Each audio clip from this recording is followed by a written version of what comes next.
So you're considering buying a house this year. The number one question that all of our first-time buyers or those that haven't bought a house in a while ask us is, how much house can I afford? And what is that debt-to-income ratio? In this video, we're going to address how we helped one of our clients address this very important question.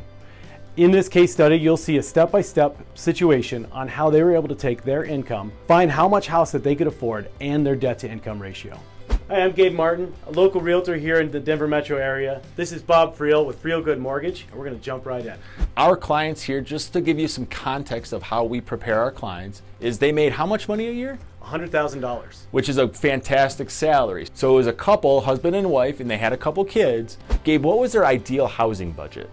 For them, they really wanted to spend no more than $2,700. So the $2,700 came from a little bit of a bump from their $2,500 a month they were paying in rent here in Denver. Now, one of the questions that Gabe gets all the time is, what the heck is that debt to income ratio?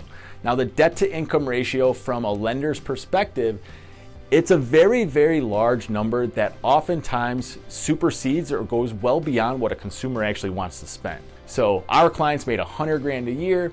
You divide that number by what? 12.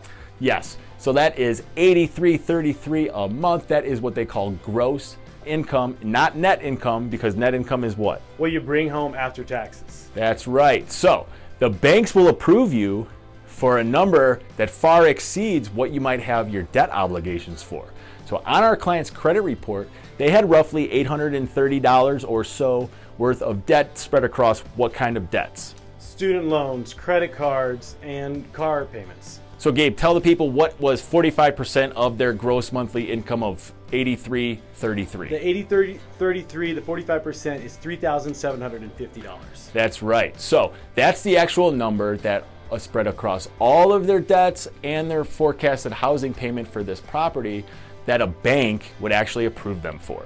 So keep in mind, we have to take that number, subtract $830, which actually leaves a little bit over $2,900 left on their debt to income calculation. So your housing budget is a part of, one, being approved for it, right, just with the calculations, two, what you're comfortable with spending, and then three, that like sales price that you do not want to exceed, because quite frankly, if you buy a house for $550 or $600,000, at some point in time, that's going to be paid back, right, Gabe? That's right. So Gabe was good enough to find a house for $550, got under contract. How much did they put down? They put down 10%, $55,000. So they had a loan amount of $495,000. Their principal and interest payment of that loan was $2,020. The taxes for the property were $395. They had homeowners insurance of $125. And because they did not put 20% down, they had mortgage insurance of $66. All of those added up comes out to be $2,606. Well below the $2,700 that they were hoping to spend. When it comes to how much house can I afford, it's a bunch of numbers and calculations, but ultimately it's going to come down to you as a borrower, what you're really comfortable spending. And it's our job as the lender, one, to get approved for that amount. And then as the realtor, what's your main job? To find you the house that you love and keep you within your budget. Yes.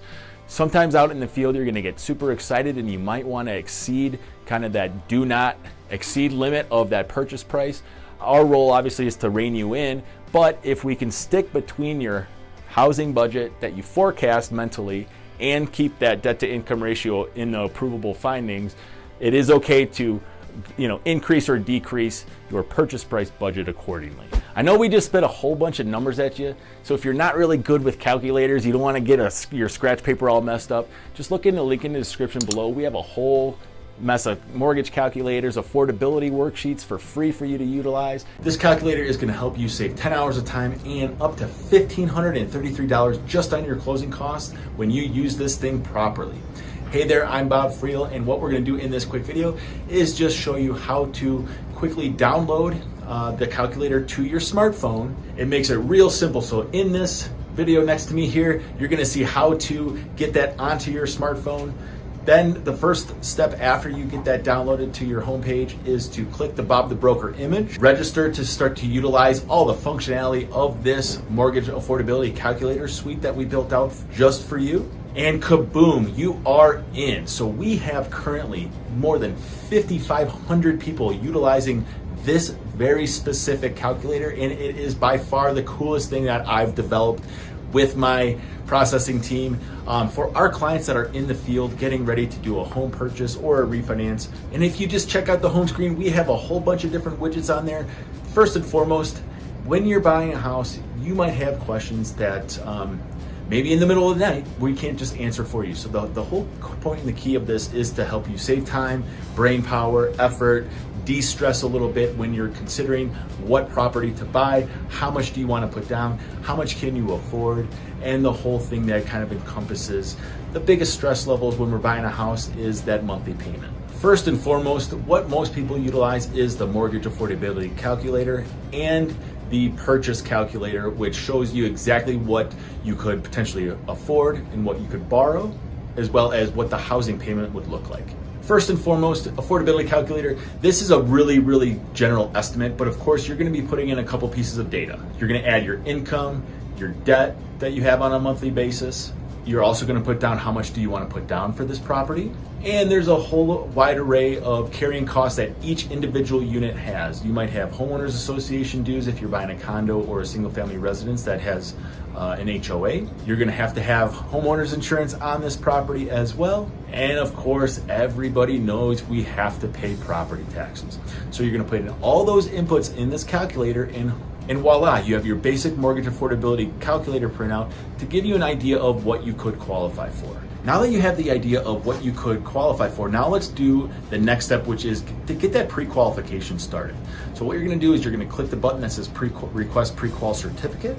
There's a few sequence of questions that gets a little bit more granular to your specific scenario. And then what we're going to do is have a certificate that my team, yourself, and me, we're going to all review together so we can start to customize your home loan journey based off of what you bring to the table as a borrower. Be on the lookout for some communication with my onboarding staff. What they're going to do is just get you really on my calendar so that we can validate your answers on the pre-qual certificate, give you all the other items that we have for our ultimate homebuyer experience. We have ebooks, we have all sorts of different takeaways that you can use to help basically get you on your path to home ownership, adding another property to your portfolio, refinancing a property, whatever the case might be for you. We have all of the analytical and financial tools that you need to make a sound decision. On top of that, you can jump right in right now, book yourself a call. But again, my onboarding staff will be reaching out to you once you do your pre-qual certificate to get you on my calendar for our discovery call, where we ultimately start to customize your loan product based on your wants and needs. Thank you for downloading this mortgage calculator. I'm Bob Friel. I welcome you to a Friel Good Mortgage experience. Take care. All right. The time is now to snoop around the channel and get that brain growing. Watch one of these videos right now, here or here. And if you haven't already, don't forget to subscribe, hit that bell, and like this video so we can see each other on that regular basis. Check out our free loan qualification certificate so you can find out how much mortgage you can qualify for, and scope out our free mortgage calculators. Stay sweet.